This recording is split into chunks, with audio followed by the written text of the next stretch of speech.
Google पे भी मिलेंगे, बट एक क्रम समझना है। एक दो बार गाएंगे तो फिर धीरे धीरे हमको ये याद भी हो जाएंगे। सो एनी क्वेश्चंस सो फार, एनीथिंग? ओके, सुकांत प्रभु, दीप्तोषी दीदी, समर्थ प्रभु, आप सबका भी हार्दिक स्वागत। तो वी विल सिंग षष्टिकम क्विकली, दंडवत दीदी, उसके बाद हम आगे बढ़ेंगे। ये भगवान शंकर द्वारा लिखित, इसको जैसे मैंने बोला राधा कृपा कटाक्ष सत्वराज कहते हैं। अष्टकम नहीं, इसमें उससे भी अधिक श्लोक है, आई मीन टेक्स्ट है उसमें।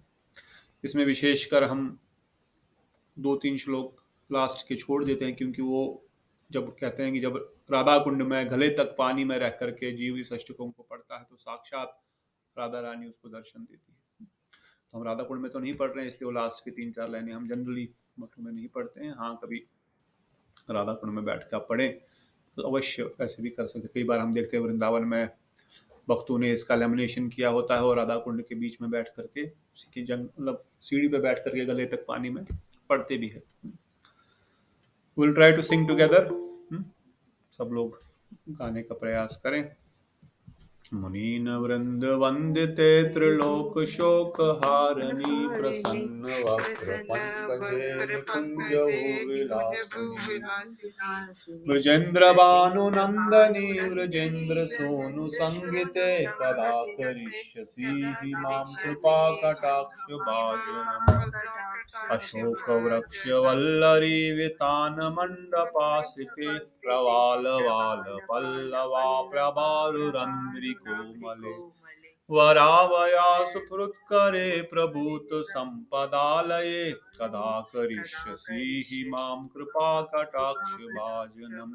अनंग रंग मंगला प्रसंग भृंगराभ्रुवम्, सविभ्रमं समं भ्रमं गृहन्तु भानुपातिनी, निरन्तरं वशीकृतं प्रतीत नन्दनन्दने, कदा करिष्यसि मां कृपा कटाक्ष भाजनम्।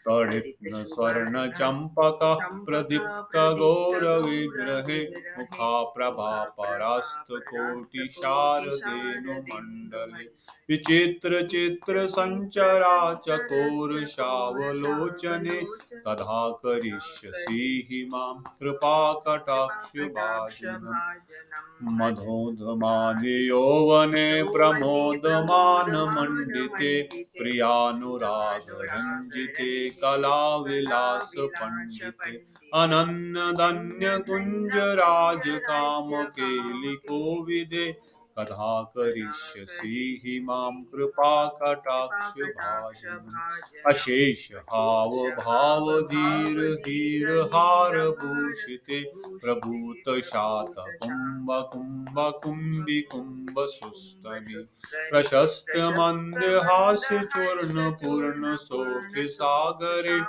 कदा करिष्यसि मां कृपा कटाक्ष भाजनम्। मृणाल वाल वल्लरी तरंग रंग दुर्लते, तथाग्रलास्य लोल नील लोचना वलोकने, ललूलन्मिलन मनोज मुग्ध मोहनाश्रिते, कदा करिष्यसि मां कृपा कटाक्ष भाजनम्। सुवर्ण मालिकंचिता त्रिरेख कुंभकंठगे, त्रिसूत्र मंगली गुणे त्रिरत्न दीप्त धीरति, सलोल नील कुंतल प्रसन्न गुच्छ गुंफिते, कदा करिष्यसि मां कृपा कटाक्ष भाजनम्। नितंब बिंब लंब मान पुष्प मेखला गुने, प्रशस्न रत्न किंकनी कलाप मंजुले, करेणु शूर दंडिका विलोह शोभ गोरुके, कदा करिष्यसि मां कृपा कटाक्ष भाजनम्। अनेक मंत्रनाद मंत्र पुरूरवाकलत्, समाज राज हंस वंश निंकनाति गौरवे, विलोल हेम वल्लरी विधम चांद्र चंक्रमे कथा करिष्यसि मां कृपा कटाक्ष अनंत कोटि विष्णु नम्र हिमाद्रजापलो मजा व्यरिंच झावरापदे अपार सिद्धिरिद्धि दिग्ध संपदं गुलीनखे कथा करिष्यसि मां कृपा कटाक्ष मखेश्वरी क्रियेश्वरी स्वदेश्वरी सुरेश्वरी त्रिवेद भारतेश्वरी प्रमाण शासनेश्वरी रमेश्वरी कमेश्वरी प्रमोद काननेश्वरी वृजेश्वरी वृजाधिपे श्रीराधिके नमस्तुते इति मम अद्भुतं शतं निशम्य भानुनन्दिनी करोतु सन्तनं जनं कृपाकटाक्षभाजनं भवेत् देव सञ्चिता त्रिरूपकर्मनाशनं भवेत् तद्विनशून्यमण्डलं प्रवेशनं कदा करिष्यसि मां कृपाकटाक्षभाजनं कदा करिष्यसि मां कृपाकटाक्षभाजनं हरे कृष्णा कृष्ण कृष्ण हरे हरे हरे राम राम हरे हरे हरे कृष्णा कृष्ण कृष्ण हरे हरे हरे राम राम राम हरे हरे हरे कृष्णा कृष्ण कृष्ण हरे हरे हरे राम राम हरे हरे हरे कृष्ण कृष्ण कृष्ण हरे हरे हरे राम राम हरे हरे हरे कृष्ण कृष्ण कृष्ण हरे हरे हरे राम राम हरे हरे हरे कृष्ण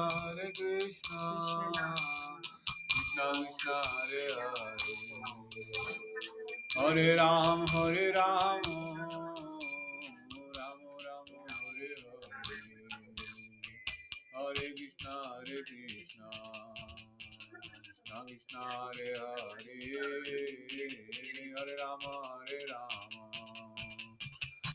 राम हरे हरे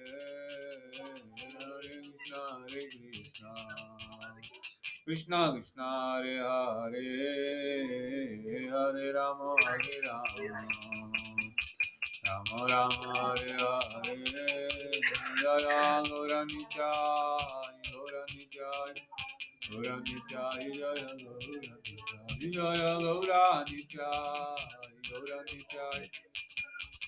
गौरनिताय जय गौरनिताय जय सच्चिदानंद जय गौर हरि सच्चिदानंद जय सच्चिदानंद जय गौर हरि सच्चिदानंद जय गौर हरि जय राधे जय राधे जय राधे जय श्री राधे जय राधे जय राधे जय राधे जय श्री राधे जय हरि बोल हरि बोल हरि बोल हरि जय गौर हरि बोल हरि बोल गौर प्रेमानंदे हरि हरि हरि हरि हरि। तो बहुत ही सुंदर ये राधा रानी के चरणों में प्रार्थना है। बहुत डीप इसका मीनिंग है, कभी समय मिलेगा तो पढ़ सकते हैं, परंतु अर्थ आप कभी भी इस भजन को निकाल करके पढ़ सकते हैं। बड़ा इसमें विशेष विशेष डीप डीप मीनिंग्स है। जैसे पहले श्लोक का अगर हम अर्थ पढ़ेंगे, कहते हैं O you who is adorned by the leader of multitude of seeds, जिनको समस्त प्रकार के मुनि गण जिनकी वंदना करते हैं। Who takes away the miseries of three worlds, Trilok Shokanashini, whose face joyfully blooms like a lotus flower, who delights in playing loving sports throughout the secret forest bower houses. O most charming daughter of Rishabhanu, beloved of King of Vraja, Sri Krishna, oh, you are always associated with the King of Vraja, Sri Krishna. When you will make me object of your sidelong glance of causeless mercy. तो बार बार इन सब श्लोकों में बार बार यही प्रार्थना की जा रही है कि कब राधा रानी आप मुझ पे अपनी कृपा कटाक्ष भाजनम, आप कब मुझ पे अपनी कृपा करेंगे। और बहुत सारे श्लोकों के माध्यम से अंत में कहते हैं इवन हे देवी, leader of Vedic sacrifices, O goddess, leader of all pious activities, O goddess, leader of spontaneous devotional service, O goddess, leader of all demigods and goddesses, O goddess, leader of all knowledge of the three Vedas, O goddess, leader of enforcing scriptural principles, O goddess, leader of all goddesses of fortune, O goddess, leader of forgiveness, leader of pleasure, forest of Vrindavan, leader of Vrija, O one, the only authority regulates entrance into Vrindavan, Vrija. O Sri Radhe, I offer my respectful obeisances unto you. Ananta Koti Vishnu Loka. So many Vishnu Lokas are at dust of your lotus feet. तो इस प्रकार से देखो कितना सुंदर भजन स्वयं भगवान शंकर लिखते हैं उद्रमान तंत्र में। और जब हम भगवान शिव जी को इसीलिए वैष्णव यथाशंभु कहते हैं क्योंकि वह इन विशेष विशेष लीलाओं को, इन विशेष विशेष तत्वों को वही ठीक से समझते हैं और तभी इन भजनों के माध्यम से इवन इसका वर्णन भी कर रहे हैं। Otherwise it is very difficult for a common person even to think of such past times.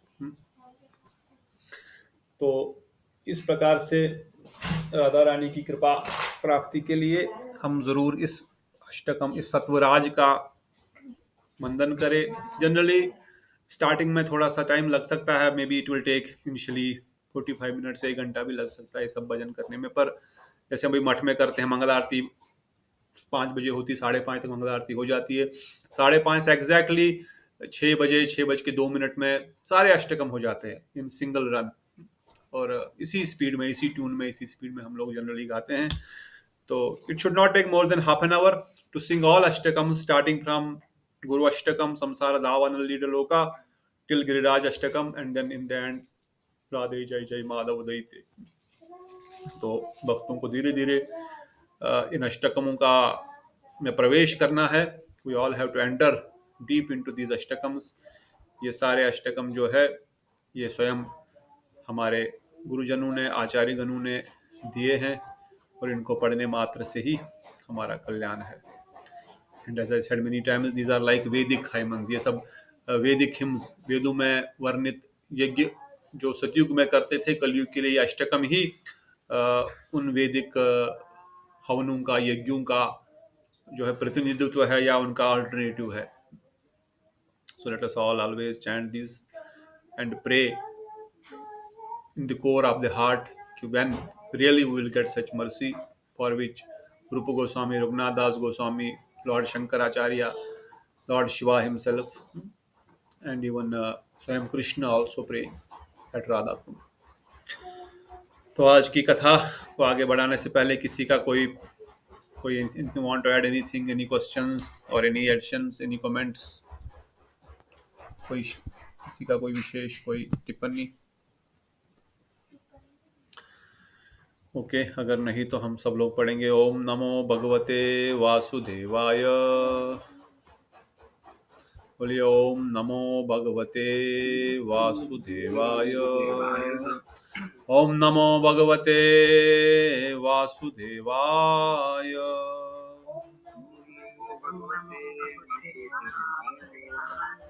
ओम नमो भगवते वासुदेवाय।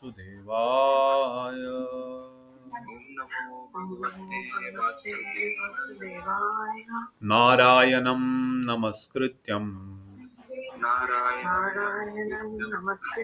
नरं चैव नरोत्तमं देवीं सरस्वतीं व्यासं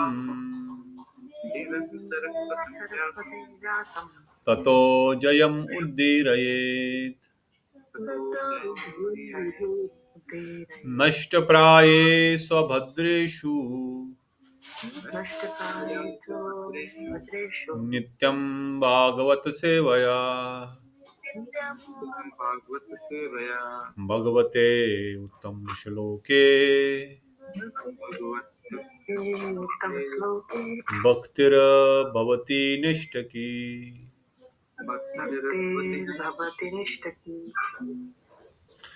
तो श्रीमद् बृहद भागवतमृत ग्रंथ का दूसरा खंड का पंचम अध्याय प्रेम, जिसका हम पिछले कुछ सप्ताह से अध्ययन कर रहे हैं, जिसमें हमने गोप कुमार द्वारिका में विराजमान हैं।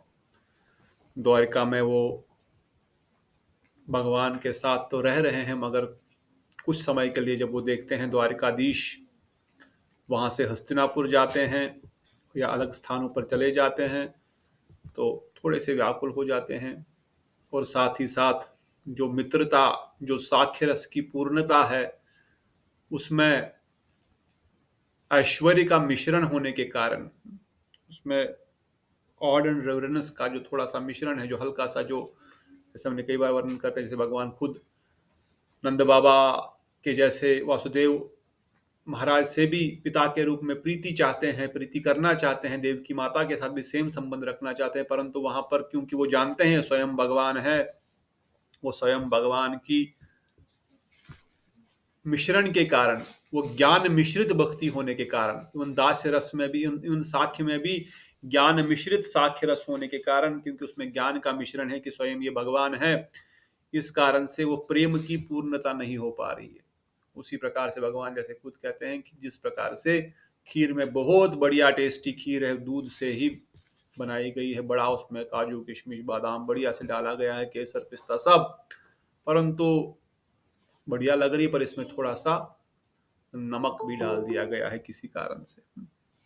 तो ये नमक क्या है? ये नमक है ऐश्वर्य ज्ञान, ये नमक है ज्ञान मिश्र। तो ये नमक के कारण से उस जो चीनी का जो असली, जो इस खीर की जो बढ़िया स्वाद था, वो थोड़ा सा बाधित हो गया। A tinge, maybe very little, half spoon भी है उस कटोरी में, एक टिंज भी थोड़ा सा नमक है, मगर वो नमक के थोड़े से टच के कारण ये जो इतनी स्वादिष्ट खीर थी, उसमें वो स्वाद अभी नहीं आ रहा। उसी प्रकार जो ज्ञान मिश्र भक्ति के कारण, ज्ञान में मिश्रित साख्य रस होने के कारण गोप कुमार द्वारिका में असंतुष्ट है। वह तब नारद मुनि उनसे आकर के उनके स्वरूप का वर्णन करते हैं कि आप वृंदावन निवासी है, और फिर उनके साथ वह वृंदावन की कई सारी लीलाओं का वर्णन करते हैं, कैसे भगवान गोलोक वृंदावन धाम में नित्य विराजमान रहते हैं, और वही भगवान श्री कृष्ण फिर इस भूलोक पर, जो मथुरा मंडल है, जो अभिन्न है गोलोक वृंदावन धाम से, जो गोलोक वृंदावन धाम का ही एक अंश है, वहां पर भगवान स्वयं समस्त विष्णु अवतारों के साथ प्रकट होते हैं मथुरा में और जन्म लेते हैं अपनी माता के गर्भ से, यशोदा माता के गर्भ से, नंद बाबा के यहाँ। और नंद बाबा, यशोदा मैया, राधा रानी, सखा, ये सब गोलोक वृंदावन धाम के साथ उनसे पहले ही आ जाते हैं उस धाम में, और फिर खुद आते हैं, फिर राधा रानी स्वयं आती है। तो इस प्रकार से उस गोलोक वृंदावन धाम का ही जो अभिन्न स्वरूप, जो मथुरा मंडल है, उसका वर्णन करते हैं, ब्रजकोश का वर्णन करते हैं, और ये भी समझाते हैं कि किस प्रकार से वृंदावन धाम में नित्य निकुंज लीला गोलोक वृंदावन धाम में होती है, और जो भूलोक में है वहां पर भी भगवान लीला कर रहे हैं, मगर कभी दृश्यमान है, कभी वो हमारे दृश्यों की आंखों के सामने दिखती है, पर कुछ समय के लिए हमारे को नहीं दिखता वो समय काल के परिस्थिति के वजह से हमको वो लीला वहां पर उस समय नहीं दिखती है। फिर भगवान किसी न किसी गोलोक वृंदावन धाम से वह फिर किसी न किसी ब्रह्मांड में, जरा असंख्य ब्रह्मांड, असंख्य अनंत कोटि विष्णु लोक, अनंत कोटि ब्रह्मांड है, अनंत कोटि ब्रह्मांडों में अनंत कोटि पृथ्वी लोक है, मिलियंस एंड ट्रिलियंस, जो हम अनंत कोटि मतलब you can not even count, अनंत मतलब जिसका कोई काउंट ही नहीं है, अंत ही नहीं है। अनंत मतलब जब अंत ही नहीं है तो हाउ कैन वी काउंट। इसलिए करोड़ों ऐसे ब्रह्मांड है, करोड़ों ऐसी धरती है, ऐसे 14 भुवन है जिसमें हजारों करोड़ों अरबों अरबों जीव, अनंत कोटि जीव भ्रमण कर रहे हैं। इसलिए बोलते हैं ना, ब्रह्मांड भ्रमिते कोनो भाग्यवान जीव।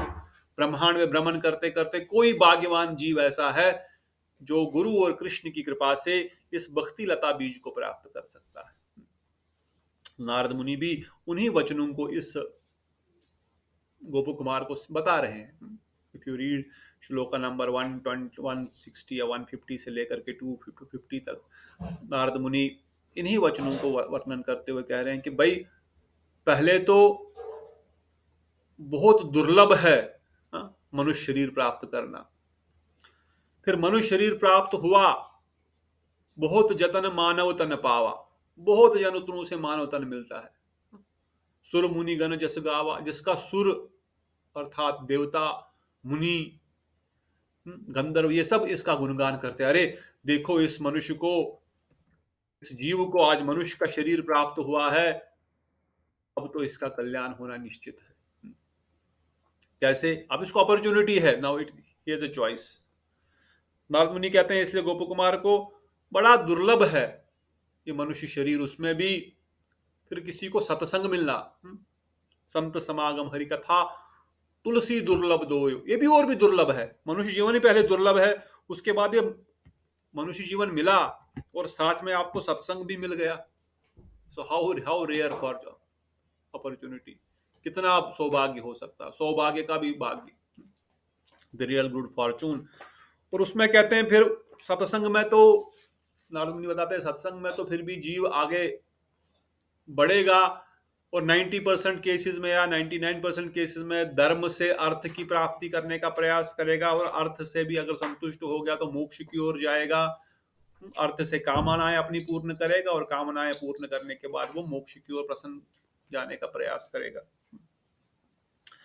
तो how it is possible even then somebody to come the concept of ब्रह्म ज्योति, उस मुक्ति से भी परे ब्रह्म ज्योति ज्ञान, ब्रह्म ज्ञान को प्राप्त करने की अवस्था को, फिर उससे भी परे जा करके, पहले तो इवन नारद मुनि कहते हैं इवन जीव तो स्वर्ग वर्ग के सुख में ही अटक जाते हैं वहीं पर, because they don't have much understanding beyond that. उनको उस न तो वैसे सदगुरु की प्राप्ति हुई है और न तो वैसा आध्यात्मिक जो प्रेम भक्ति का ज्ञान की प्राप्ति हुई है, इसलिए वहीं पर अटक जाते हैं। परंतु बड़े ही बिरले उस स्वर्ग और उस 14 भुवन के सुखों से निकल करके मोक्ष के सुख तक भी पहुंच गया तो बड़ा बिरला ही ऐसे होंगे। और फिर मोक्ष के सुख को त्याग करके कोई फिर वैकुंठ के सुख को प्राप्त करने का प्रयास करेगा। और फिर बोलते हैं नारद मुनि, इससे अधिक मैं क्या कहूंगा, इससे अधिक मेरे कहने की क्षमता ही नहीं है। वैकुंठ से अधिक, वैकुंठ में भी जो सुख है, अयोध्या में जो सुख है, उसका तो मैं क्या वर्णन कर सकूं, वहां पे किस प्रकार के आनंद की अनुभूति है। फिर भी मैं अपनी इस जीवा को, नारद मुनि उन शब्द यूज करते हैं, मेरी जीवा में बड़ी खुजली सी हो रही है, मैं नहीं रुक पाऊंगा वृंदावन की उन लीलाओं को वर्णन किए बगैर। Although I am not even qualified, but still because of the causeless mercy of Shri Krishna, मैं उन सब लीलाओं का संक्षेप में वर्णन करते हुए वह वर्णन करते हैं कैसे भगवान एक छोटे से बालक के रूप में एक माता के गर्भ से प्रकट हुए, कैसे केवल 7 दिन के कृष्ण ने पूतना रूपी राक्षसी का उद्धार किया। नारद मुनि ये नहीं कहते उनका वध किया, उनको मार दिया, कहते कैसे उनको उनका कल्याण किया, कैसे उन पे अहेतु कृपा कर दी। कहते मैं तो दूध पी रहा था, मुझे क्या पता, मैं तो आंख बंद कर लिया था, मैं तो दूध पी रहा था, जब दूध आया नहीं, वहां से कुछ जहर ही आ रहा था तो मैं चूस रहा था। I was just trying to get more milk because she came as a mother and she is offering me her milk. पर दूध तो आ ही नहीं रहा है, कुछ कड़वा सा आ रहा, तो शंकर भगवान खुद ही प्रकट हो गए, उन्होंने सब ले लिया। उनको तो बोलने की आवश्यकता ही नहीं, भगवान ने आंख बंद कर ली। इसलिए हमारे गुरुजन बड़ा वर्णन करते हैं, भगवान कृष्ण ने पूतना को गोद में लेते ही आंख क्यों बंद की। कई सारे कारण में कहते देखो, एक कारण, बच्चा जब भी आनंद में होता है तो वो दूध पीना आंख बंद कर लेता है, और जब बच्चा किसी डरावनी वस्तु को देखेगा तो आंख बंद कर लेता है। इसलिए भगवान ने आंख बंद कर ली। भगवान ने इसलिए भी आंख बंद कर ली कि ये पूतना आखिर है कौन, ये मुझे दूध पिलाना चाहती है, ये कौन है भाई, ये इसका पूर्व जन्म क्या है, अच्छा ये तो बलि महाराज की पुत्री है, अच्छा अच्छा अच्छा ये तो है, अब इसका क्या है। भगवान ने आंख बंद कर दी, शंकर भगवान को ध्यान किया, अच्छा यहाँ पर आपका ड्यूटी फिर से आ गई है, please come and take this poison, you have the power. भगवान ने आंख बंद कर लिया कि आनंद में, चलो अब मैं दूध पी लूंगा, अब मैं पेट भर के दूध पीऊंगा। यशोदा मैया कई बार मुझे रख देती है, फिर दूध लेने जाती है, दूध उबालती है, फिर घर के इतने सारे कार्य करती है, अब मैं आराम से दूध पीऊंगा। इसलिए मैं उन्होंने शत्रुओं को जोर से पकड़ा और दूध पी रहे हैं, अब दूध आ नहीं रहा। भगवान, मैं तो बस दूध चाहता था पीने के लिए, उनके प्राण निकल गए, तो मेरा इसमें क्या दोष है। गोपाल चंपू में जीव गोसाई बात वर्णन करते हैं कि क्या मेरा क्या दोष इसमें, मैं तो बस दूध पीना चाहता था। पर ठीक है, उनके पास दूध नहीं था, इसलिए अब मैंने उनको ऐसा स्थान प्रदान किया जहां पर वो मेरी दात्री के रूप में नित्य निरंतर सेवा कर पाएंगी। इसलिए भगवान ने उनका वध नहीं किया, उनको मारा नहीं। उनका जो वो शरीर जो था, जो कि अविद्या से भरा हुआ शरीर जो था, जो कि डुप्लिसिटी का शरीर जो था, भगवान ने बोला ये शरीर तुम्हारे, तुम इतनी दयालु हो, तुम मुझे दूध पिलाना चाहती हो, तुम इतनी कृपालु हो, तुम मुझ पे अपनी माता की तरह मुझे दूध पिलाना चाहती हो, तो तुम इस शरीर में क्यों हो। तुम ऐसा शरीर धारण करो जिसमें सही में तुम मुझे मेरी सेवा कर सको, आनंद ले सको मेरी सेवा का, और सुख भोग कर सको। इसलिए उनको स्तनपान करते ही उनको दात्री की गति, गोलोक वृंदावन धाम में एक दाई माँ की गति को प्राप्त करा दिया। ये भगवान की बड़ी विशेष अनुकंपा थी। फिर भगवान थोड़े से बड़े हुए, 3 महीने के हुए, माता ने छकड़े के नीचे रखा, बहुत बड़ा छकड़ा जिसपे बहुत सारा सामान रखा हुआ था। मैया ने कहा ठीक है, यहाँ पर बालक रहेगा, सेफ रहेगा, कहीं जाएगा नहीं, यहीं जैसे हिलता फिलता हिलता डुलता है। क्योंकि भगवान छोटे से ही थे, तभी वो 3 माह के ही वो इवन घुटनों के बल चल भी रहे, थोड़ा सा हिल डुल भी रहे, ऑलमोस्ट लेफ्ट राइट सब हो रहे हैं। तब जब कन्हैया को भूख लग, जब ऊपर से छकड़ासुर जब आ गया, भगवान को दबाना चाहता है, भगवान भूख के कारण अपने पैर हिला रहे, से बच्चा नॉर्मली पैर हिलाता है जब भूख लगती है, मम्मा मम्मा करता है, मैया मैया मैया। तो मैंने पैर हिलाए मैया मैया कि वो ऊपर से कोई आया मेरे ऊपर, उस छकड़े को, उस रेड़े को जिसमें हजारों क्विंटल सामान भरा हुआ था, मेरे ऊपर दबाना चाहता था। I had no intention to kill him, but I just was pulling my, मैं अपनी टांगे ऐसे घुमा रहा था ताकि मैया मेरी आवाज सुन सके, मेरी हरकत को देख सके। इतने में वो राक्षस आ गया, वो बैठ गया, उस मेरे पैर का अंगूठा उसको लग गया, और वो रेड़ा, वो छकड़ा आसमान में जाकर के उस राक्षस के साथ उसको ऊपर से आसमान से गिरा के मार दिया। I had no intention, I just was crying calling my mother. So इस प्रकार भगवान की बहुत सारी लीलाओं का वर्णन करते हुए नारद मुनि वर्णन करते हैं, कैसे तृणावर्त आया, वो मामा के समान है, अरे कंस मामा ने तुमको भेजा है, कंस मामा तुमको, बहुत दिनों से मैं सोच रहा था वृंदावन में कहाँ राधा रानी रह रही है, राधा रानी तो आ गई है पर कहाँ है, बहुत दिनों से देखा नहीं, मेरे बाग ग्वाल बाल सखा कहा, मेरा वृंदावन कैसा दिख रहा है। अभी तो छोटे से बालक के रूप में सब भूल गए हैं, इसलिए खूब आकाश में मुझे घुमाया, ऊपर ले गए, अब ऊपर से पूरा वृंदावन देख रहा हूं मैं, ऊपर से बड़ा आनंदित होकर के मैं वृंदावन धाम का दर्शन कर रहा हूँ, पूरे वृंदावन ब्रिज को 84 कोस के कोना कोना देख पा रहा हूँ। वाह कितना सुंदर, अच्छा राधा रानी तो आ गई है, राधा रानी वृषभानु महाराज के यहाँ तो आ गई, ऑल्दो उनका एक दर्शन तो हुआ है, परंतु अभी बड़े आनंद से ऊपर से देख रहे हैं, बड़ा उनको जहाज की सवारी करवाई है, एरोप्लेन कुछ को पैराशूट में बड़ा घुमाया, मुझे बड़ा आनंद आया। पर अब नीचे मैया परेशान हो रही है, मैं तो आनंद ले रहा था, पर नीचे सब लोग, नंद बाबा मैया सब लोग चिल्ला रहे, रो रहे, मैया तो देख करके ही वो तो फेंट हो गई, वो तो अनकॉन्शियस होके गिर गई, और मामा मुझे नीचे ला ही नहीं रहा है। इसलिए मामा को बोला मामा नीचे ले आओ, तो सुन ही नहीं रहा, तो गले को पकड़ लिया उसको, मामा नीचे लेके आओ भाई, नीचे जाओ नीचे जाओ। अब मैं भी थोड़ा डर रहा हूं क्योंकि इतना ऊपर गया है, मैंने टाइट पकड़ लिया उनका गला। अब इसमें उनकी सांस दब गई, वो चले गए, वो नीचे गिर गए। सो अल्टीमेटली नीचे आ गया वापस मैया के पास। तो मैं तो केवल एक नजारा देख रहा था, नारद मुनि वर्णन करते हैं इस प्रकार से कन्हैया ने ब्रिज में कोई भी लीला जो है केवल भक्तों की प्रसन्नता के लिए ही की। उन राक्षसों के मारने के पीछे भी उनका कोई, इट वॉज बाई डिफॉल्ट, जो उनके अंदर विष्णु है, जो कृष्ण है,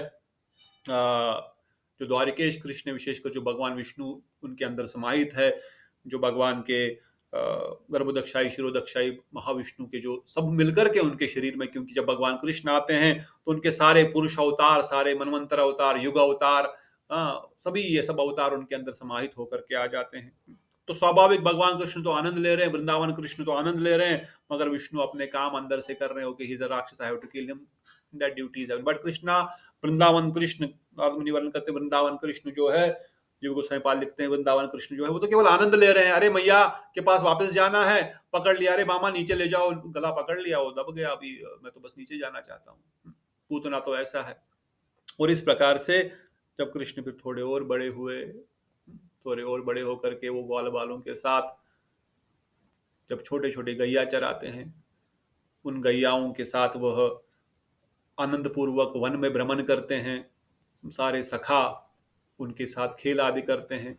और फिर खेल में कभी अगासुर आ गया डिस्टर्ब करने के लिए, और ग्वाल बाल सब समझ रहे हैं कि यहाँ पर एक बड़ा सा स्लाइडर है, चलो स्लाइडर में स्लाइडिंग करके मजे करते हैं। मैं तो बाहर ही था, मैं तो कुछ देख रहा था उस समय, जब ग्वाल बाल सब स्लाइडर के अंदर चले गए। अब मुझे अपने सखाओं के साथ जाना पड़ा, क्योंकि सखा वहां जा रहे तो मुझे भी तो भाग भाग के जाना पड़ा। जब मैं देखा तो ये तो कोई हमको अंदर ही बंद कर रहा है, मेरे सखाओं को उस अगासुर की, जो बहुत बड़ा सांप था, जिसका जबड़ा आसमान आकाश बादल को छू रहा था, जिसकी जीभ एक बहुत ही बड़े मखमल के फर्श के जैसे लगी हुई थी, पर हाँ सांप होने के कारण बड़ा मुख से बदबू आ रही थी। परंतु ग्वाल बाल उसके अंदर प्रवेश करते ही ऑलमोस्ट मूर्छित हो गए, ऑलमोस्ट मृत्यु को प्राप्त हो गए, ऑलमोस्ट दे डाइड। और जब मैं देख रहा हूं मेरे कुछ सखाओं को इस प्रकार की अवस्था, रे बाहर नहीं निकाल रहा है इनको, मैंने उसका मुंह खोलना चाहा, वो बंद कर रहा जबरदस्ती, मैं मुंह खोल रहा हूँ, खोल रहा हूँ, खोल रहा हूँ, तो मुंह फाड़ गया, और हम सब ग्वाल बालों को वापस लेके आ गए। तो इसी प्रकार से मेरे सखाओं के साथ कोई बकासुर आया, जो एक बक के रूप में आया, जो एक बतख के रूप में आया, उसने भी इस प्रकार से मेरे सखाओं के साथ साक्ष्य रस में बाधा डालने का प्रयास किया। So again he has to go back to also get the मुक्ति, सायुंज मुक्ति, जिसे अगासुर को सायुंज मुक्ति मिली। और बाद में नारद मुनि वर्णन करते हैं कैसे कन्हैया थोड़े बड़े हुए, इन माखन चोरी की लीला शुरू किए समस्त सखाओं के साथ, इवन मक्खन चुराना शुरू कर दिया। मक्खन नहीं चुरा रहे हैं, गोपियों के हृदय को चुरा रहे हैं। वह गोपियों के घर में बार बार किस लिए जा रहे हैं, ताकि वह वहां पर गोपियां नित्य निरंतर गोविंद दामोदर माधवेति, हे कृष्ण हे यादव हे सखेति, गोविंद दामोदर माधवेति, हे कृष्ण हे यादव हे सखेति। इस प्रकार से गोपियां नित्य निरंतर जब मेरा नाम पुकार रही है तो मुझे उनके घर में जाना पड़ रहा है। तब मैं, वो क्या चाहती है मैं उनके घर में जाऊं, और जिस मेहनत से सुबह सुबह मंगल आरती से खड़े होकर के जिस मेहनत से उन्होंने दूध को अपने हाथों से मंथन किया है, ये दधी बनाया है, दधी से मक्खन निकाला है, और एक ही मात्र इच्छा उनकी है कि कब कन्हैया को ये खिलाएं। बाहर से तो हलाना कर रही है कि कन्हैया आ रहा है, पर अंदर से उनके हृदय में एक ही मात्र इच्छा है कि कन्हैया कब हमारे हाथों से मक्खन, कब हम उसको खिलाएं। यशोदा मैया के पास तो 9 लाख गायें हैं, वो तो कभी इधर आएगा ही नहीं। वहां तो खुद यशोदा मैया के पास तो कैसी कैसी गायें, सुरभि जैसी गायें हैं।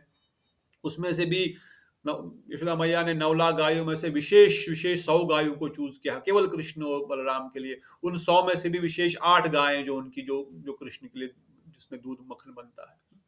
तो अब उनके जैसी गाय हमारे पास कहाँ है? अब कन्हैया यहाँ पे क्यों आएगा?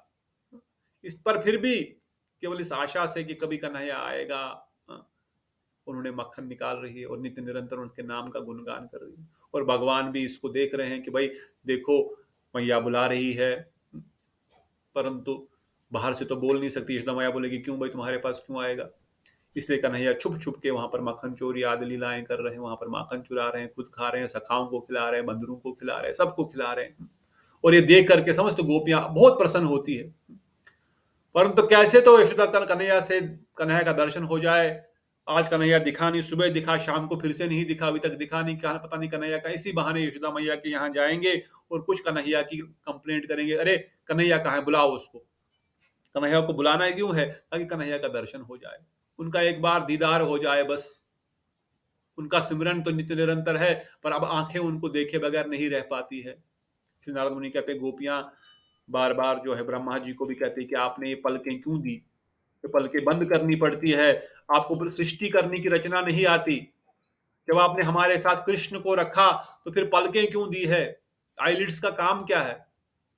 जितनी देर ये बंद हो जाती है उतनी देर में स्मृति, भगवान का जो मुखारविंद का दर्शन जो है वो चला जाता है।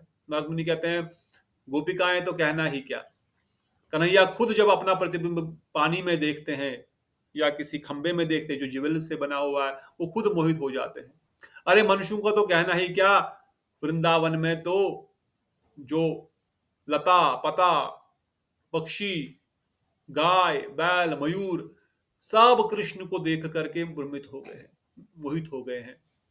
नारद मुनि कहते वृंदावन की ऐसी अवस्था हो गई है, जो चलने वाले हैं वो स्थावर हो गए हैं, स्थावर जंगम हो गए हैं और जंगम स्थावर हो गए हैं। पेड़ चलने लग गए हैं और गाय पशु पक्षी सब एक साथ एकदम शुद्ध बुद्ध खो करके वहीं पर खड़े हो गए हैं, केवल उनका दर्शन करने मात्र से। यमुना यमुना महारानी को आगे जाना है पर वहीं पर दब गई है, वो वापस वापस आ रही, जहां जहां कृष्ण है उल्टे रास्ते आ रही, उल्टे जाने का नहीं, क्योंकि पानी फ्लो तो नीचे जाएगा, समझो नॉर्थ को जाएगा, पर वो साउथ को आ रही है। इस कारण से वर्लपूल क्रिएट हो रहे हैं, वहां पर पानी वहीं पर घूम रहा है, क्योंकि आगे जा रहा है वापस आ रहा है। और उसके कारण से, वर्लपूल के कारण बड़े बड़े कमल के पुष्प, बड़े बड़े सुंदर सुंदर पुष्प वहां से उछल उछल करके भगवान कृष्ण के चरणों में जाकर के गिर रहे हैं। ये पत्थर पिघल रहे हैं। वृंदावन में इतनी जगहों पर हम भगवान के चरण चिन्ह के निशान कहां से आ गए? चरण चिन्ह भगवान थोड़ी बिठा करके चरण चिन्ह लगा दे, लो चरण चिन्ह दबा देता हूं, क्यों? जब भगवान वहां पर अपनी मयूर अपना मुरली वादन करते हैं, वेणु वादन करते हैं, तो पत्थर पिघल जाते हैं। उनके दर्शन मात्र से, उनके खड़े रहने, उनकी लीलाओं के मात्र से सारे पत्थर पिघल जाते हैं। और कई कई पत्थरों पर भगवान की चरण की छाप आज भी देख सकते हैं। भोजन थाली में अगर आप जाएंगे दर्शन करने, चरण पहाड़ी जाएंगे, फिसलन पहाड़ी में जाएंगे, कई स्थानों पर, गिरिराज के कई स्थानों पर भगवान के चरण चिन्ह, गौवा के चरण चिन्ह, ग्वाल बालू के चरण चिन्ह के दर्शन है। क्योंकि पत्थर पिघल गए। जब कोई चीज पिघल गई और उसके ऊपर कोई खड़ा है, कोई छाप, तो उस पर पड़ेगी ही पड़ेगी। तो इस प्रकार वृंदावन की, मनुष्यों का तो कहना ही क्या, और वृंदावन के लता पता जो आपको पेड़ पौधे दिख रहे हैं, क्या लग रहा है कि ये कोई साधारण है? नारद मुनि कहते हैं, इनके पास तो वैकुंठ के लक्ष्मियों से भी अधिक ऐश्वर्य है, सभी ऐश्वर्य से परिपूर्ण है। इसको साधारण पेड़ न समझो। रूप गोस्वामी पाद कहते हैं कि जो एक एक पेड़ के नीचे बैठते नहीं थे, क्योंकि अगर कोई इच्छा हो गई तो ये पेड़ पूर्ण कर देगा, समस्त कल्पतरु है, इसलिए बोलते हैं वंशा कल्पतरु, ये समस्त इच्छाओं को पूर्ण करने वाले हैं। इनके पास सब प्रकार की शक्तियां, सब प्रकार के ऐश्वर्य इनके पास है, इनमें कोई भी दो राय नहीं है। इस प्रकार से जिस प्रकार से भगवान के वैकुंठ में पार्षद है, गोलोक वृंदावन धाम में भी उनके नित्य निरंतर पार्षद है। ये यशोदा मैया, नंद बाबा, बाकी सब सखा सखियां उनके नित्य पार्षद है। और एट द सेम टाइम ये वृंदावन, गोलोक वृंदावन धाम में भी रहते हैं। ऐसा नहीं जब द्वारिका से कृष्ण चले जाते हैं तो वहां पर कोई नहीं रहता, नहीं। गोलोक वृंदावन धाम की स्पेशलिटी में एक स्वरूप में वो नित्य निरंतर वहां पर विराजमान है। और असंख्य ब्रह्मांडों में जब भगवान की द्वापर युग की लीला हो रही है और कृष्ण वहां पर प्रकट है, वहां पर भी वो पूर्ण रूप से वही कृष्ण प्रकट है। और न केवल वो प्रकट है, इवन नंद बाबा, यशोदा मैया, राधा रानी, सखियां सखा, ये सब प्रकट है। तो at the same time they are present in millions of brahmands, and at the same time they are 100% present in Golok Vrindavan Dham also. तो इन सब लीलाओं का नारद मुनि वर्णन कर रहे हैं, कैसे ब्रज के लता पता, ब्रज के पशु पक्षी भी कृष्ण प्रेम से ओतप्रोत है। ब्रजवासियों का तो कहना ही क्या, जब कन्हैया ने कालिया के नथ के ऊपर नृत्य किया, उस कालिया नाग की पत्नियों ने प्रार्थना से भगवान ने उनको क्षमा कर दिया, क्योंकि भगवान की परम भक्त है। इसलिए बोल देते आप भक्त हो, इसलिए आपके पतिदेव को छोड़ रहा हूं। परंतु उनके उस दर्शन से एक ओर से तो एक अजीब ही सुख और दुख की अनुभूति हो रही है ब्रजवासियों को। एक से डर लग रहा है कि कहीं ये कालिया का कोई फन भगवान कृष्ण को डस न ले, और दूसरा इतनी तेजी से भगवान नृत्य कर रहे हैं कालिया के सर के फनों के ऊपर, इतनी स्पीड से, इतनी स्पीड से, तो ऐसा नृत्य नटराज भी नहीं देख पाया है आज तक। भगवान शंकर इस नृत्य को देख करके विचलित होकर के वो भी नृत्य करने लग गए, और वो नृत्य को he is not even able to take the speed the way Krishna is dancing on the heads of serpent Kaliya. इसे कहते हैं ब्रजवासियों की एक अलग ही मनोदशा है। अरे जो कहते हैं जिसको हॉरर भी है और वहां पर आनंद भी है, अरे देखो कृष्ण ने कितना बढ़िया से जंप मारा, अरे वाह वाह व्हाट अ नाइस जंप, वो एट द सेम अरे कालिया ने पीछे से पूंछ से मारा। तो इस प्रकार से ब्रज में ऐसी अनंत लीलाएं नित्य निरंतर चल रही, नारद मुनि करें ऐसी लीलाएं नित्य निरंतर अनंतर चल रही है। उस लीलाओं को देख करके, नटराज के उस रूप को देख करके विशेष विशेष रूप से गोपियों को आकर्षित करने के लिए कृष्ण ने ये नटराज का रूप धारण किया। यहाँ पर वो दिखा रहे हैं how fast dancer he is, how specialized dancer he is, and now because he is preparing for Raas Leela to dance with thousands and करोड़ों गोपियों के साथ वो रास नृत्य में नृत्य करेंगे, इसलिए वो यहाँ पर दिखा रहे हैं कि किस प्रकार से वो नृत्य कर सकते हैं। और उस नृत्य के द्वारा ब्रज गोपिकाओं को, उन कन्याओं को, कृष्ण केवल 7 साल के हैं, उन गोपिकाओं को आकर्षित कर रहे हैं। इसमें किसी प्रकार का काम नहीं है, there is no lust, tinge of lust, क्योंकि एक 7 साल के बच्चे में किस प्रकार का काम हो सकता है। केवल प्रेम की, शुद्ध प्रेम की भावना है। और इस कालिया दह लीला के बाद भगवान कृष्ण ने गोवर्धन लीला को लिया। गिरिराज गोवर्धन को इंद्र का मान भंग करना तो एक बाहरी दृष्टिकोण है, पर तो अब ब्रज के ब्रजवासी नहीं रह पाते। कृष्ण धीरे धीरे बड़े हो रहे हैं, उनका सौंदर्य भी और अधिक आकर्षित हो रहा है, वो अब नहीं रह पा रहे हैं। उनको पेट भर के सब देखना चाहते, दिन रात देखना चाहते। कभी किसी को भगवान का सुबह सुबह दर्शन मिलता है जब वो घर से निकलते हैं गौ चराने के लिए, और शाम को वापस आ जाते हैं। सखा भी कभी कभार उनको दिन भर देखते हैं, उनके साथ खेलते हैं, फिर रात्रि को फिर से नहीं देख पाते हैं। गोपिकाएं भी अपनी खिड़कियों की अटारियों से कन्हैया को देखती हैं, वो गए फिर कहीं जंगल से, जब वापस आए तब दर्शन हो पाया। तो इस प्रकार है समस्त ब्रजवासी कृष्ण के दर्शन को नित्य निरंतर करना चाहते हैं। वो नहीं चाहते कि एक सेकंड के लिए भी कृष्ण हमारी आंखों से ओझल हो जाए। तो कैसे इस इच्छा को पूर्ण भगवान करेंगे? उन्होंने इंद्र को प्रेरित किया, चलो इस बार कुछ अधिक ही वर्षा कर दो, अदरवाइज इंद्र की क्या मजाल। इंद्र तो उपेंद्र के सामने ही कुछ टिक नहीं सकता। फिर ब्रह्मा जी का पुत्र, फिर महाविष्णु, गर्भदक्षाय विष्णु, क्षीरोदक्षाय विष्णु, फिर महाविष्णु, फिर वहां फिर तो कहना ही क्या कृष्ण के साथ। फिर उनका पर समहाउ अदर भगवान कृष्ण ने ही उनको प्रेरित किया, चलो तुम वर्षा करो, तब जाकर के मैं गिरिराज पर्वत को उठाऊंगा। 21 किलोमीटर का गिरिराज पर्वत गोवर्धन भगवान ने अपने इच्छा मात्र शक्ति से, विशेषकर राधा रानी की इच्छा मात्र शक्ति से उठाया गया। वो कृष्ण ने तो उठाया, राधा रानी केवल इच्छा, उसको आदेश किया खड़े हो जाओ, और कन्हैया ने उसको, गिरिराज को अपनी उंगली पे धारण किया। और 7 दिन और 7 रात तक सबने बिना पलक झपके भगवान का दर्शन किया। केवल भगवान का दर्शन, अमृत रूपी दर्शन पान करते करते पूर्ण रूप से अपने हृदय को इतना भरपेट खा लो। इस बार बहुत भूख अगर लगी है, भरपेट खा लो, बस फिर थोड़ा सा आराम से बैठ जाओ। और तो भगवान का दर्शन ऐसा है कि उनकी लालसा तो कभी कम हो ही नहीं सकती। फिर भी 7 दिन और 7 रात तक भगवान ने गिरिराज गोवर्धन को प्रकट की, उठा करके उन सब ब्रजवासियों का मनोरथ पूर्ण किया जो उनका दर्शन करने चाहते थे। उन ब्रज गोपिकाओं को जो अपने माता पिता के सामने खड़े नहीं हो सकते किसी लड़के के साथ देखने के लिए, परंतु अब यहाँ पर कृष्ण एक पत्थर के ऊपर खड़े हैं और समस्त हीरो के बांधे खड़े हैं, तो सब लोग उनको देख रहे हैं। तो कोई किसी को बोल नहीं सकता कि तुम क्यों देख रहे हो इसको, अरे सब तो उन्हीं को देख रहे हैं।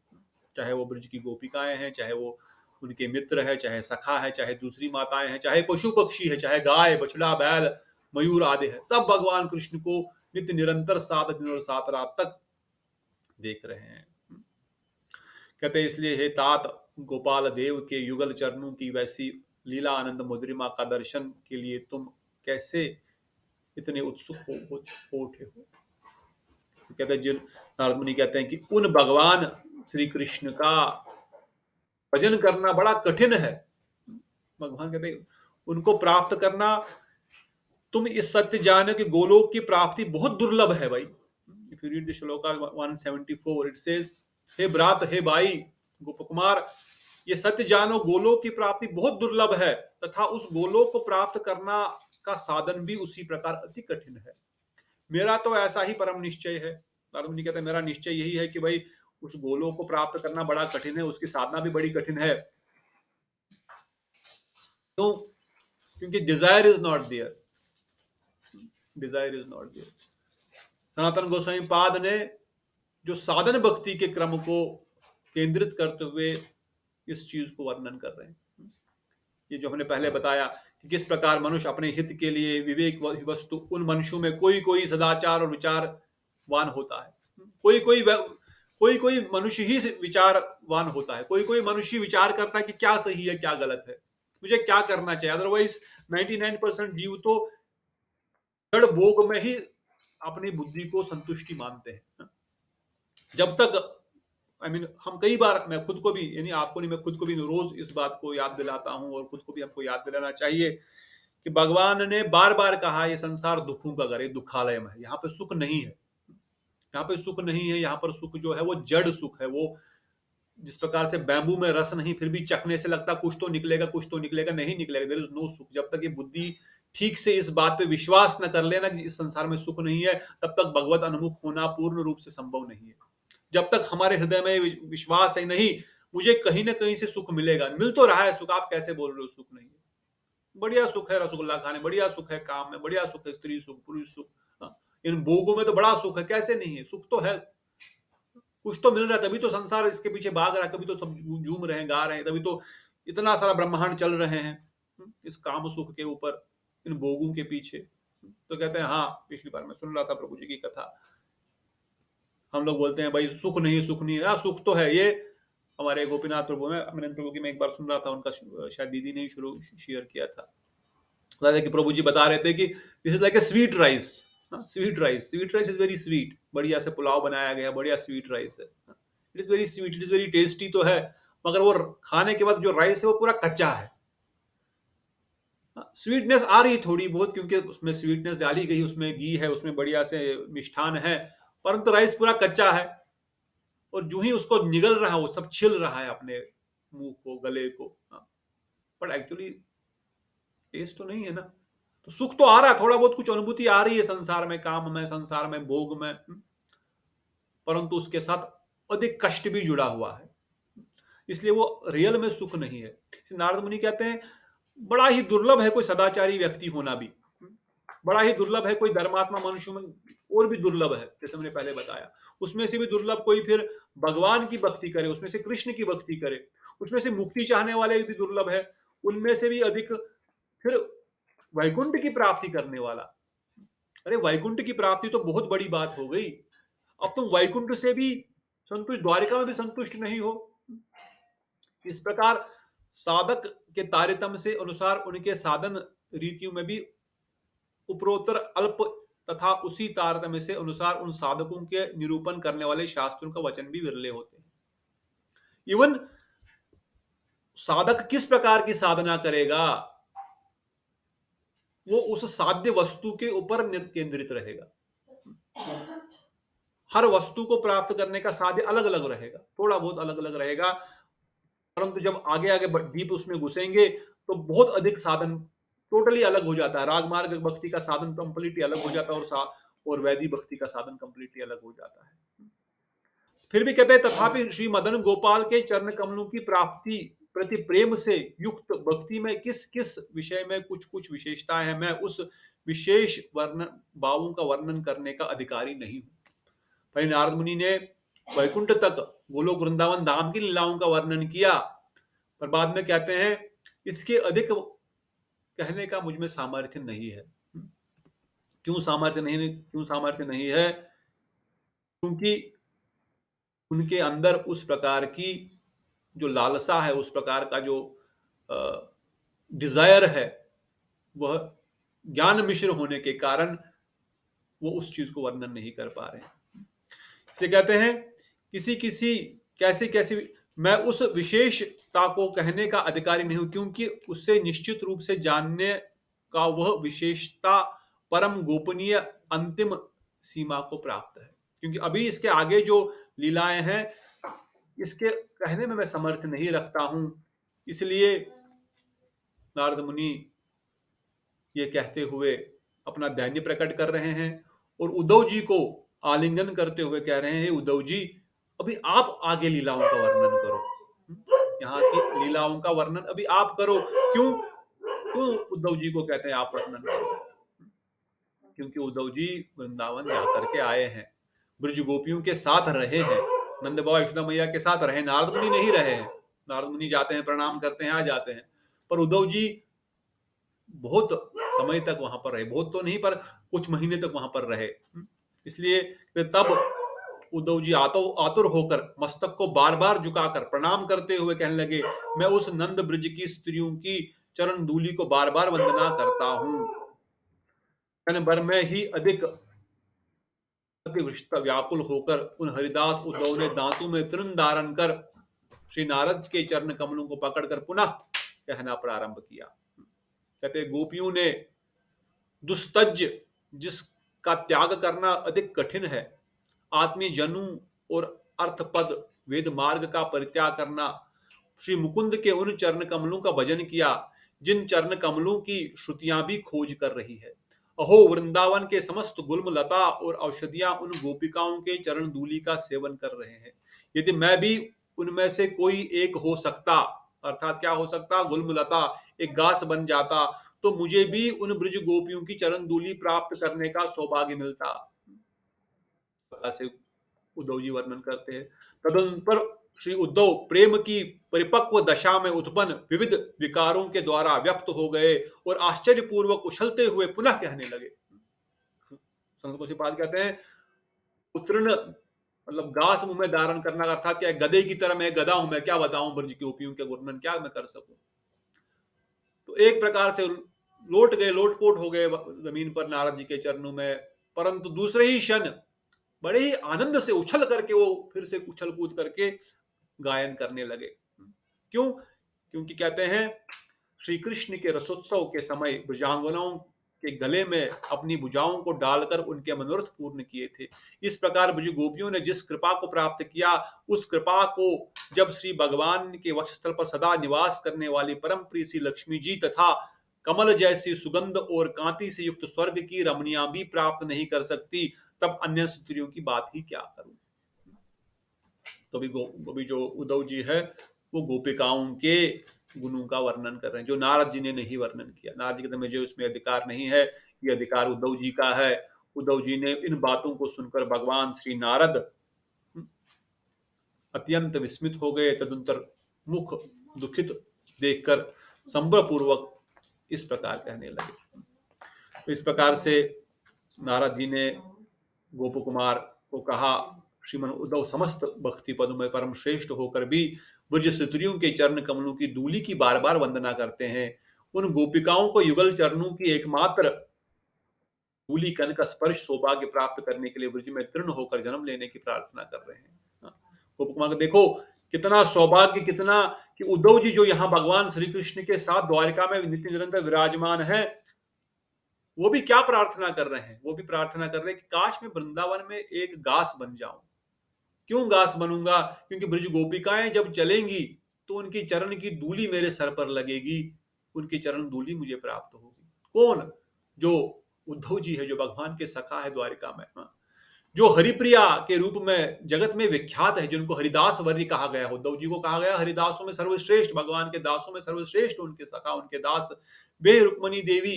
फिर यहाँ पे रुक्मणी देवी का वर्णन करते हैं। रुक्मणी देवी उन गोपिकाओं के सौभाग्य की गंध को भी प्राप्त नहीं कर सकती। इस कुलीन कन्या ने कृष्ण के प्रति आशा से लज्जित रूप कुल धर्म का परित्याग कर दिया था, तथा जिनका प्रेम इतना प्रगाढ़ था कि श्री कृष्ण हंसी मजाक युक्त एक वचन को सुनते हैं वे मृत्यु तुल्य हो गई थी।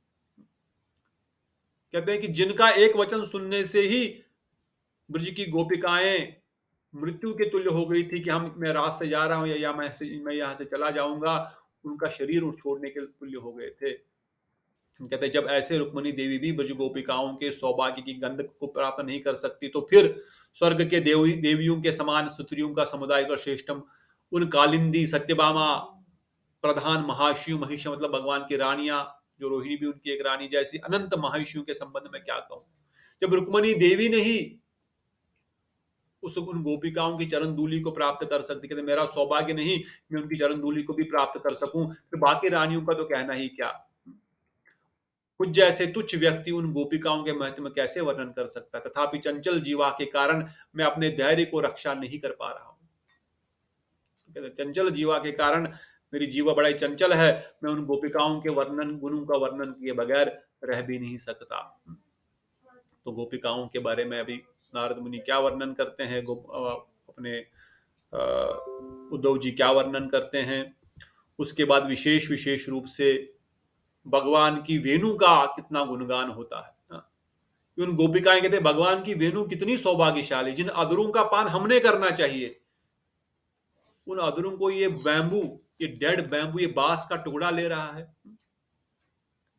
जो श्रुतियां, जो भगवान ने नियम बना करके जिस चीज को मुझे प्राप्त करने का विधि बताया, उस विधि को दूर हटा करके केवल वेणु की उस एक नाद से समस्त गोपिकाएं या इवन ब्रज के पशु पक्षी भी भाग भाग कर उनके पास आ रहे हैं। तो क्या क्या फायदा, why do we need to read so many Veda, so many Purana, so many शास्त्र, जब भगवान की वेणु वादन, एक मुरली का वादन, एक उनका गान, एक उनका स्वर ही उसके लिए काफी है। तो इन सब वचनों का वर्णन आगे आगे उद्धव जी कर रहे हैं। बड़ा विशेष रूप से इसमें वृंदावन धाम की विशेषता को समझाने का प्रयास किया जा रहा है कि वृंदावन धाम अगर हम जाना चाहते हैं तो वृंदावन धाम की क्या विशेषता है।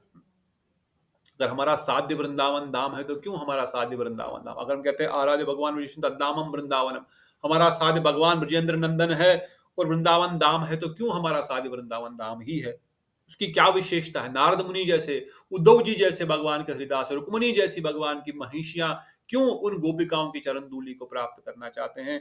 गोप कुमार को उस चीज का वैशिष्ट यहाँ पर प्रदान कराया जा रहा है, उनको समझा रहे हैं कि वो वृंदावन धाम जिसकी आप लालसा कर रहे हो, हाँ, जिस वृंदावन धाम को आप प्राप्त करना चाहते हो, क्या कोई साधारण चीज है जिसको आप प्राप्त करना चाहते हो। पर कैसे प्राप्त करोगे, कौन सा ऐसा व्रत, कौन सा ऐसा तप, कौन सा ऐसा नियम प्राप्त कर सकते जो उस वृंदावन धाम को प्रदान करने वाला है। फिर रूप गोस्वामी पाद कहते हैं दो विधियां हैं भक्ति की। एक तो आप बड़ा कठोर तपस्या करो, नियम पालन करो, सब कुछ करो और भगवत भजन प्राप्त करो, और दूसरा है कि भगवान के रस में डूब जाओ, उन लीला कथा रस को ही, I want this, I just want it, I know I don't have, I am not qualified, I will never be qualified. I have no such tapasya which can make me qualified to get this. पर मैं ये चाहता हूं, इसलिए इसके लिए क्या करना है, मैं आपकी कथा कीर्तन नित्य निरंतर सुन रहा हूं, उनको कथा सुन रहा हूं, जितना मेरा सामर्थ्य है उसके अनुसार मैं पूर्ण रूप से प्रयास करूंगा, but my efforts should be very sincere, I can not be duplicit in my efforts. इसलिए सनातन गोस्वामी पाद वर्णन करते हैं बड़ा दुर्लभ है, बड़ा कठिन है। We should not be duplicit. We have to put efforts. चतुर्मास चल रहा था, कुछ तो नियमों का पालन करें, कुछ ना कुछ भगवान की प्रीति के लिए छोड़ दें, तभी तो भगवान कृपा करेंगे। भाई इस व्यक्ति ने कुछ तो तपस्या कर रहा है, ये मुझे प्राप्त करने की सही में इसकी इच्छा है, डिजायर है। पर अगर नहीं भी हो रहा है तो कोई बात नहीं, जितना हमसे हो पा रहा है, मगर मेरी डिजायर तो कहीं नहीं, कोई नहीं ले जा सकता ना।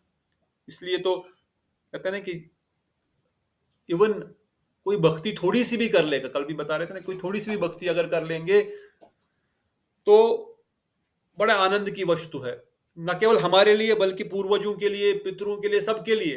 कल मैं पता नहीं प्रभु जी अपने अभिलाष प्रभु से बता रहा था, वो नहीं आए, वो पूछ रहे थे कि कैसे, कहते एक व्यक्ति नरक में एक जब बड़े कष्ट भोग रहा था, तो यमदूतों के साथ, ये सत्य घटना है, ब्रज के एक भक्त विष्णु दूतों के साथ वो नरक लोक का देखना चाहते थे। पहले भी मैंने बताया होगा, बड़े उसका जो पॉइंट था, मेन विशेष पॉइंट, जब वो देख रहे एक व्यक्ति वहां पर उसको बार बार पीट रहे हैं, मार रहे हैं, कढ़ाई में फ्राई करते हुए फिर से बाहर निकाल रहे हैं, फिर से वो, पर वो हंस रहा है, जो ही कढ़ाई से तप रहा है, जल रहा, बाहर आते ही हंस रहा, जोर जोर से हंस रहा, हंस रहा, हंस रहा। तो वो पंडित जी महाशय पूछते हैं इन विष्णु दूतों से, ये कैसा व्यक्ति है, ये हंस रहा है, इसको इतनी मार पड़ रही है?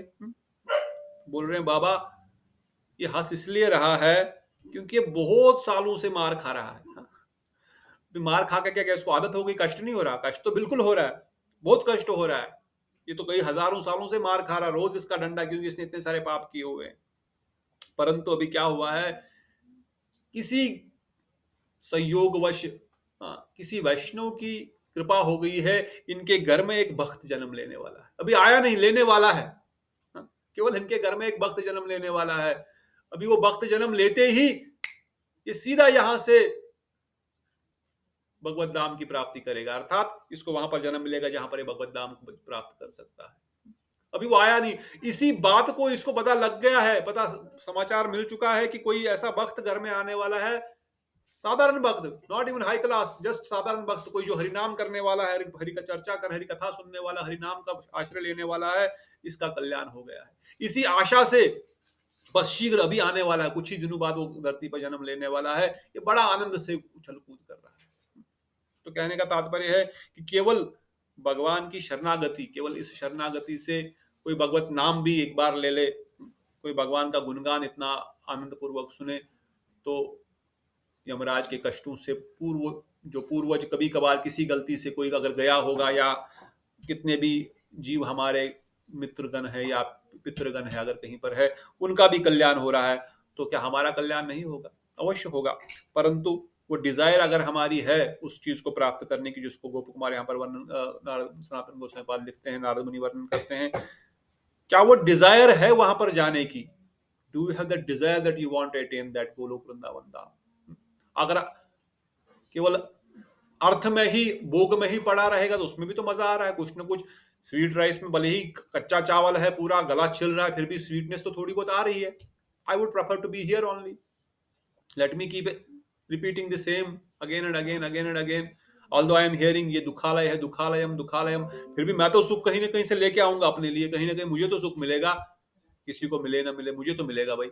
अभी नहीं मिला, आगे मिलने वाला है, अभी नहीं मिला, अभी तो थोड़ा सा टाइम ऐसा नहीं है, मैं अभी मेहनत कर रहा था, पढ़ाई लिखाई कर रहा था, अभी जॉब शुरू किया, या जॉब अभी सेटल पूरा नहीं हो, शायद बच्चे बच्चे बड़े हो जाएंगे तब मिलेगा अभी, क्योंकि अभी हम उस स्टेज तक पहुंच गए हैं, बच्चे बच्चे भी बड़े हो जाएंगे, वहां पर पहुंचने के बाद नहीं, अभी नहीं मिला है, बच्चे तो ठीक नहीं थे, शायद पोते हमारे को सुख देंगे, अभी पोतों से मिलने वाला है, वो ठीक हो जाएगा।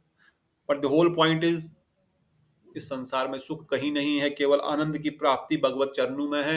इस बात को जितना जल्दी हम अपने हृदय को मान लें और भगवत भक्ति में अपने आप को हम आगे बढ़ाएंगे, तो इस वस्तु को प्राप्त करना उतना ही सरल हो जाएगा।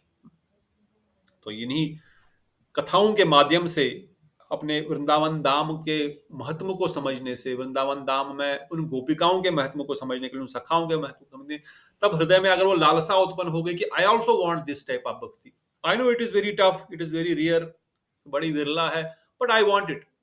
और मेरे लिए होप क्या है? मेरे लिए होप है उन रूप गोस्वामी के वचन, लोल्यम तत्र कल्य मूल्यम, रूप गोस्वामी के वचन कि इस मार्ग को प्राप्त करने के लिए कोई यम, कोई नियम, कोई नहीं है, केवल you just drown into the mercy, into the katha of Shri Hari, that is the qualification.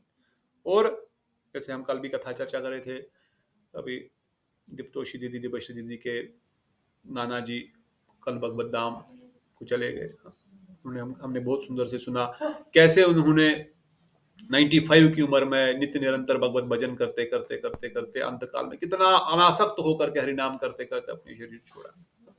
और फिर हमने सुकांत प्रभु के मुख से भी सुना कैसे 105 साल के, जो कि उनके आरती दीदी के यहाँ से, वो भी बड़े महान संत, जो उन्होंने अपना जीवन भी इसी प्रकार नित्य निरंतर भजन में किया। इवन मेरे नाना जी के ब्रदर जिन्होंने गुरुदेव से दीक्षा लिया था, इवन उन्होंने अपने मृत्यु के समय तो जस्ट इवन घर वालों को सब बोल के रखा कहाँ क्या क्या सामान है, चावल वाल भी ला के रखना, इनको भंडारा खिलाना, ये सब करना। कोरोना का समय था, कोरोना के बीच का समय था, और चल करके गए ऑटो में, बोला अब मैं वापस आऊंगा नहीं आऊंगा, झाड़ू पहले मार लो, यू कैन इमेजिन। बोला झाड़ू मार के रखो, क्योंकि जब मरता है कोई तो झाड़ू मारना शुभ नहीं होता, झाड़ू नहीं मारता, इसे झाड़ू मारो, मैं हॉस्पिटल जा रहा हूँ, वापस नहीं आऊंगा शायद, झाड़ू मार के रखो। और वहां पर भी वो हरिनाम करते करते अपना गायत्री हाथ रखते रखते शरीर छोड़ दिया।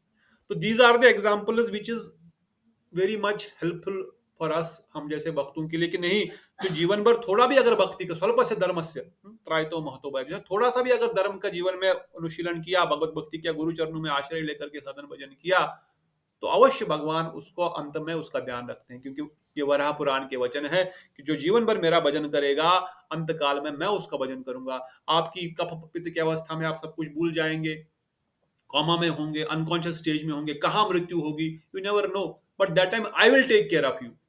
इट इज माई, मेरा प्रण है ये, मेरे वचन नहीं, मेरा प्रण है, this is my wow.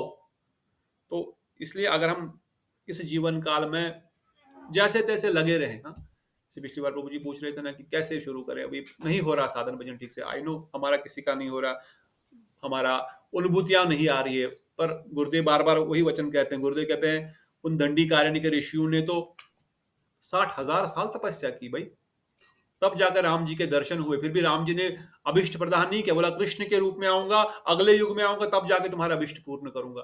60,000 years they were doing तपस्या, हमको कभी 60 साल भी नहीं हुए, परंतु महाप्रभु बड़े दयालु, वो नहीं कहते आप 60,000 साल तपस्या करो सतयुग में आओ, बोलते नहीं, इसी जन्म में भगवत प्राप्ति होगी, केवल नाम का आश्रय लो, वैष्णव का आश्रय लो, इन गुरु वैष्णव की कथाओं के माध्यम से हृदय में वो डिजायर जागृत करो, एंड देन फॉर श्योर इसी जीवन में भगवत प्राप्ति अवश्य होगी। So the whole idea Sanatan Goswami Pad is trying to give us कि वो गोलोक वृंदावन धाम कैसा है, उसको कैसी मुद्रिमा कैसी है, और कैसे उसको प्राप्त किया जाएगा। तो कल हम थोड़ा और सुनेंगे गोस्वामी पाद के द्वारा वेणु वादन का विशेष, वेणु का महत्व, गोपिकाओं का थोड़ा सा और गुणगान, और उसके बाद हम गोलोक वृंदावन धाम के बड़ी असंख्य लीलाएं हैं, but will try to you know cut short in summary, और फिर हम आगे बढ़ने का प्रयास करेंगे। कोई प्रश्न किसी का? बिकॉज वी स्टार्टेड कथा at around 6:40, so I thought let me continue till now. भी थोड़ा सा लेट ही हमने शुरू किया था, आई वॉज ऑल्सो आउटसाइड। किसी का कोई प्रश्न, किसी का कोई कमेंट? हरे कृष्ण प्रभु जी। हाँ दीदी, हरे कृष्ण। हरे कृष्ण, धन्यवाद प्रभु जी। दो प्रश्न है। एक तो जो हमारा जो माला है, उसमें जो प्रधान माला है, जो साक्षी माला है, उसका और भी कोई नाम है क्या? थोड़ा आज हम घर पे डिस्कस कर रहे थे, लेकिन किसी को नाम याद नहीं आ रहा। सुमेरु भी बोलते हैं उसको, सुमेरु पर्वत अच्छा, के हाँ। समान, इट इज रिप्रेजेंटिंग सुमेरु पर्वत, या साक्षी बोलते हैं। और राधा कृष्ण साक्षात स्वयं है, या 108 गोपियां हैं और वो स्वयं कृष्ण है। और सुमेरु भी बोलते हैं, जैसे बोलते हैं ना, इसको पार नहीं करना चाहिए, वो सुमेरु पर्वत है, इसको वापस मोड़ना है, जब माला आदि मतलब वहां तक पहुंचने के बाद वापस उसको मोड़ना है। सुमेरु, कृष्ण स्वरूप, जी साक्षी माला, दैट इज व्हाट यू से। जी प्रभु जी, थैंक यू। और प्रभु जी, दूसरा प्रश्न ये है कि अभी आपने बोला कि जैसे उद्धव जी को भी हरिदास वार्य कहते हैं, हरिदासों में श्रेष्ठ, लेकिन फिर गोवर्धन जी को भी तो बोलते हैं हरिदास वार्य, तो ऐसा क्यों कि मतलब दोनों को बोलते हैं? मतलब वही प्रश्न था कि दोनों को बोलते हैं या? दोनों ही हरिदास वर्य है। उद्धव जी द्वारिका में भगवान कृष्ण के सर्वप्रिय है, इवन रुक्मणी आदि मनीषियों से भी अधिक प्रिय उद्धव जी है, इसलिए उनको कहा गया हरिदास वर्य। तो द्वारिकाधीश में, द्वारिका धाम में सर्वोत्तम सबसे प्रिय भगवान के हरिदास है। तो वृंदावन धाम में सर्वोत्तम प्रिय जो दास है वो गिरिराज गोवर्धन है, इसलिए वृंदावन धाम में गिरिराज गोवर्धन हरिदास वर्य है, और द्वारिका में उद्धव जी हरिदास वर्य है। पर दोनों हरिदास वर्य है, and there is no more das in Goloka Vrindavan dham, इसलिए we can not compare with sakhas और सखीज और यशोदा मैया। हरिदासों में गिरिराज ऊपर है, पर गिरिराज न केवल हरिदास है, वो स्वयं कृष्ण भी है, वो भी हम जानते हैं, मगर सेवकों के रूप में वो गिरिराज वृंदावन धाम में सर्वोत्तम है। तो एक द्वारिका का हरिदास वर्य और एक वृंदावन का हरिदास वर्य। ठीक है, ठीक है प्रभु जी, थैंक यू। धन्यवाद। और कोई कुछ वक्त बोलेंगे?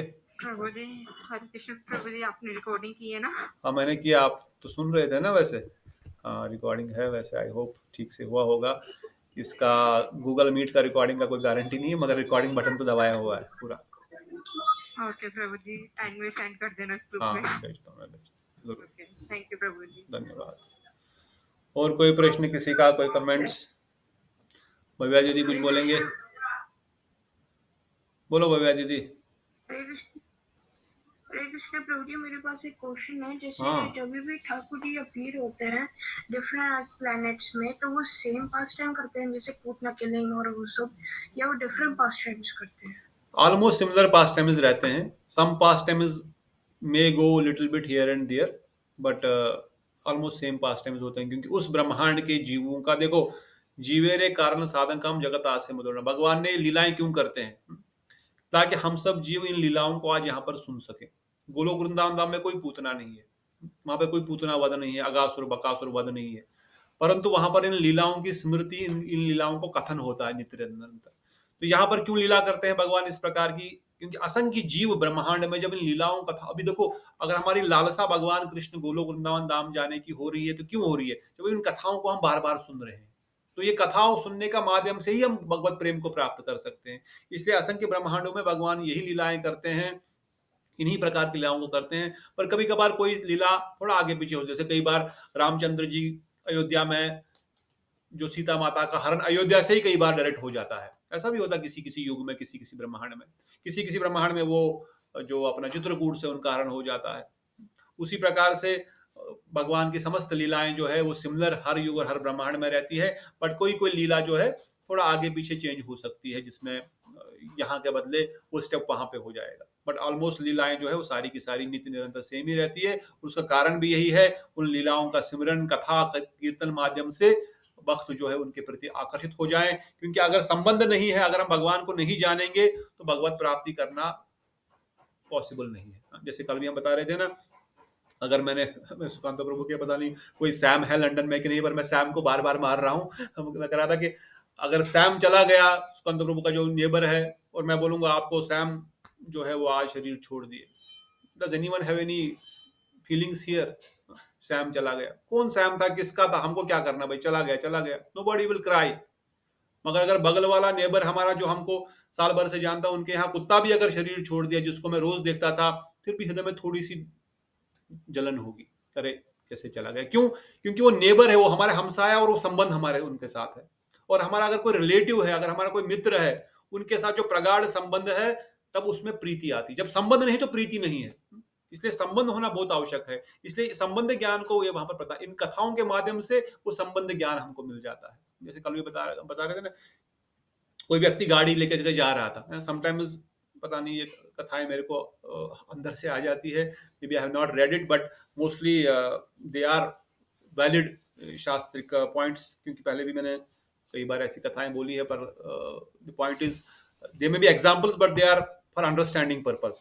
कोई व्यक्ति जा रहा है और व्यक्ति को किसी ने हाथ दिखा करके गाड़ी रोका, भाई मुझे अभी समझो हम लोग बेंगलोर में ज्यादा है, मैसूर छोड़ दो। अरे क्यों मैसूर छोड़ू?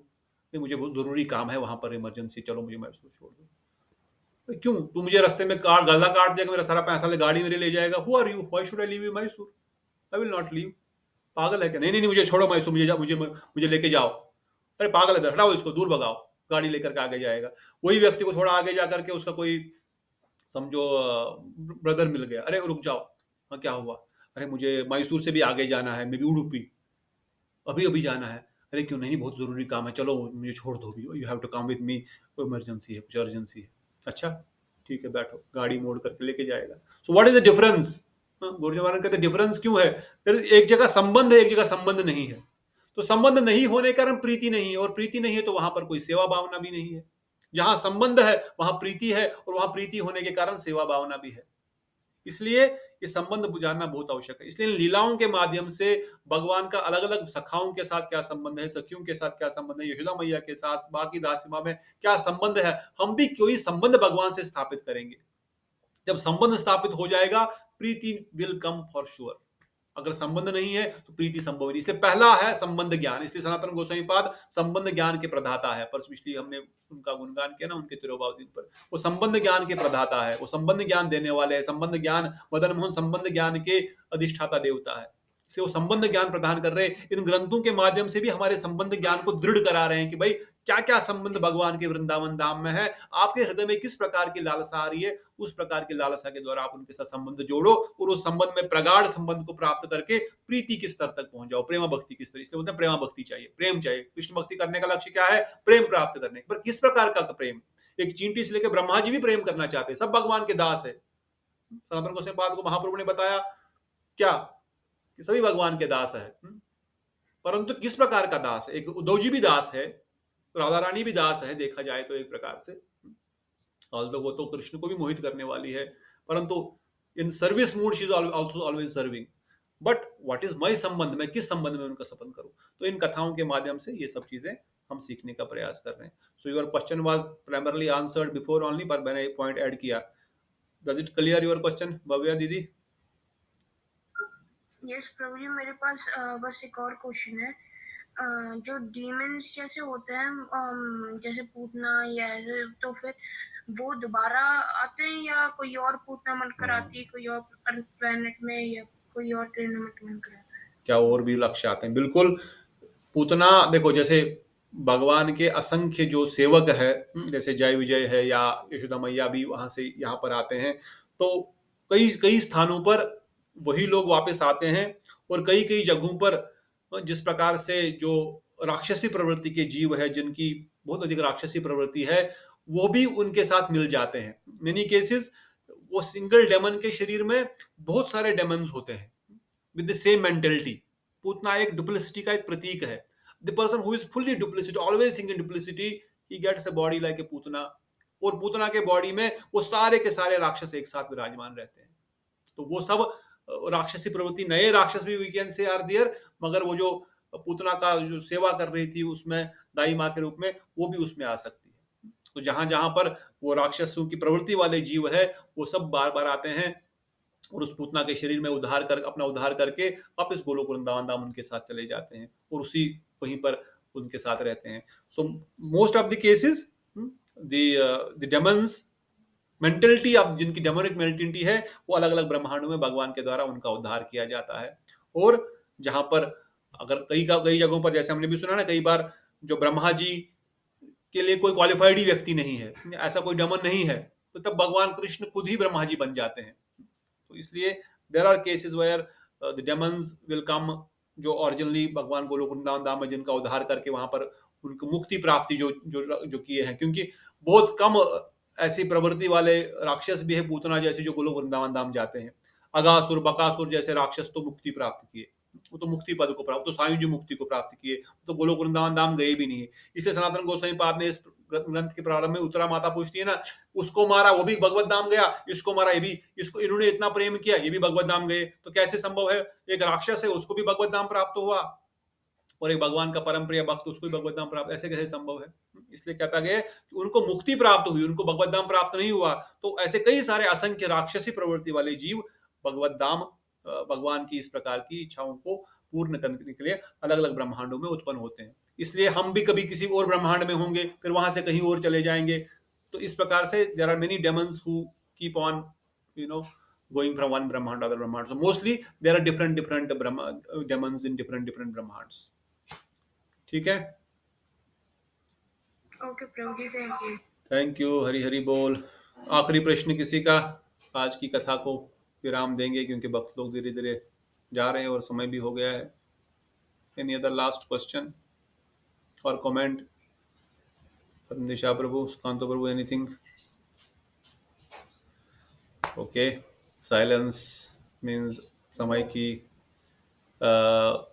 बाध्यता को हम यहीं पर रोकेंगे।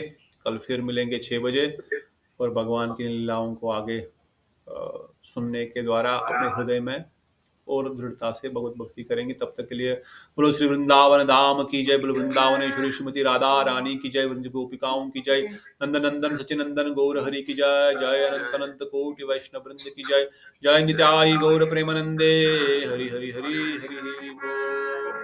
बहुत बहुत धन्यवाद अमन प्रभु, धन्यवाद नेहा दीदी, दीप्तोषी दीदी, देवश्री दीदी, चंद्रमोहन प्रभु, सुकांतो प्रभु, मीना माता जी, समर्थ प्रभु, भव्या दीदी, प्रणाम दीदी, दंडवात, दंडवाद प्रभु जी, दंडवाद सकल वैष्णव चरणों, दंडवाद सबको दंडवाद। ज्वाली दीदी बहुत बहुत धन्यवाद जुड़े रहने के लिए। हरे कृष्णा। आपका कोई प्रश्न और भी रहेगा तो आप बाद में भी पूछ सकते हैं, ठीक है। हरे कृष्ण प्रभु जी। कल फिर मिलिएगा। हरे कृष्णा। दंडवाद प्रभु जी, दंडवाद, हरे कृष्ण। दंडवाद मृणाल दीदी। हरे कृष्णा। दंडवाद चंद्रमोहन प्रभु, दंडवाद टीनू जी, दंडवाद। हरे कृष्णा। हरे कृष्ण। सबके चरणों में दंडवत प्रणाम। मम्मी बोल रही थी उद्धव तो कृष्णा का भाई है। हमारे भाई है तो मेरा आप बोल दो दोस्त है। भाई हो तो दोस्त नहीं हो सकता क्या? दोस्त तो होते ही है ना भाई भाई। नो